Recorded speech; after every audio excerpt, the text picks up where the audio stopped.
تین چیزیں گناہوں کا کفارہ ہیں۔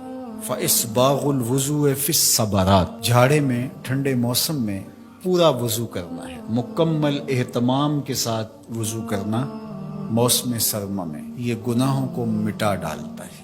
اور دوسری چیز ارشاد فرمائی وَإِنْتِظَارُ الصَّلَاةِ بَعْدَ الصَّلَاةِ، ایک نماز کے بعد دوسری نماز کا انتظار کرنے بیٹھ جانا، کہ عصر پڑھ لی اب مغرب پڑھ کے جائیں گے، مغرب پڑھی اب عشاء پڑھ کے جائیں گے، تو ایک نماز کے بعد دوسری نماز کا انتظار۔ حضرت عبداللہ ابن عباس رضی اللہ تعالیٰ عنہ فرماتے ہیں کہ حضور فرماتے ہیں کہ میں نے اپنے رب کی زیارت کی۔ حضرت عبداللہ ابن عباس فرماتے ہیں کہ میرا گمان ہے کہ یہ حضور کسی خواب کی کہانی سنا رہے ہیں۔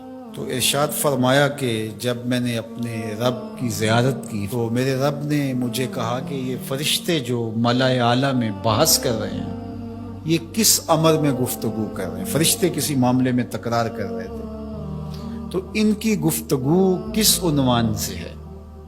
تو میں نے کہا کہ مالک تو بہتر جانتا ہے، مجھے معلوم نہیں ہے۔ تو اللہ نے اپنا دست قدرت میرے دو کندھوں کے درمیان رکھا اور اس کی ٹھنڈک میں نے سینے میں محسوس کی۔ فَتَجَلَّى لِي كُلُّ شَيْءٍ وَعَرَفْتُ، ہر شے میرے سامنے روشن ہو گئی اور میں نے ہر شے کو دیکھ بھی لیا اور پہچان بھی لیا۔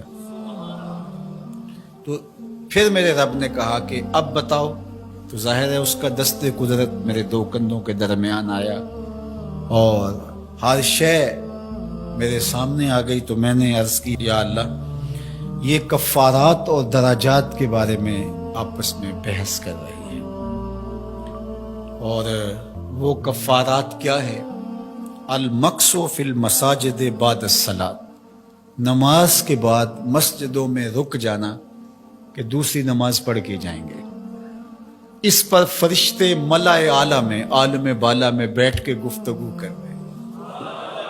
اللہ اکبر، یہ کتنا بڑا عمل ہے کہ جس پر فرشتے کہہ رہے ہیں بلے بلے، کیسے وہ لوگ ہیں جو ایک نماز کے بعد دوسری نماز کے لیے رک جاتے ہیں۔ اور ایک حدیث پاک میں آتا ہے صحیح بخاری میں، 7 اشخاص ایسے ہیں قیامت کے دن کڑکتی دھوپ میں جب کوئی سایہ نہیں ہوگا اللہ انہیں اپنے عرش کا ٹھنڈا سایہ عطا فرمائے۔ ان میں سے ایک وہ آدمی جس کا دل مسجدوں کے ساتھ جڑا ہوا ہے، مسجد کی حاضری اسے بہت پسند ہے۔ دوسرا والمشی علی الاقدام الی الجماعات، جماعات کے لیے فرض نمازوں کے لیے مسجد کی طرف چل کے پیدل جانا، ہر قدم کے بدلے میں درجے بلند ہوتے اور گناہ معاف ہوتے ہیں۔ اللہ اکبر،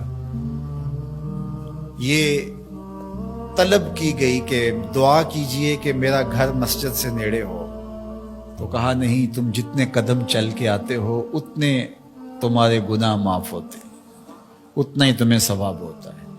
تو یہ چل کر کے آنا گناہوں کا کفارہ ہے۔ تیسری چیز ارشاد فرمائی کہ وَإِسْبَاغُ الْوُضُوءِ فِي الْمَكَارِهِ، مشکل صورتحال میں وضو پورا کرنا، اور وہ سردیوں کے اندر مشکل ہوتا ہے کہ پانی بہت ٹھنڈا ہے، تو اس وقت بندہ کہتا ہے چلو ایک دفعہ بھی گزر ہو جائے گی، اگر ایک دفعہ بھی چہرہ دھو لیں گے وضو تو ہو جائے گا، لیکن سنت طریقے سے 3 بار ہی دھونا، اور 3 بار ہی جو ہے وہ پاؤں دھونے، اور 3 بار ہی باقی اعضاء دھونے، تو یہ مشکل ہوگا وضو میں ٹھنڈے پانی سے۔ تو بہرحال مشکل میں وضو جو بندہ کرتا ہے تو اللہ کے لیے کر رہا ہوتا ہے، اللہ اکبر، تو اللہ تعالیٰ کو یہ بڑا پسند ہے، اس سے اللہ گناہ ختم کر دیتا ہے اللہ۔ تو یہ 3 چیزیں کفارات میں سے ہیں، یہ گناہوں کو مٹانے والی چیزیں۔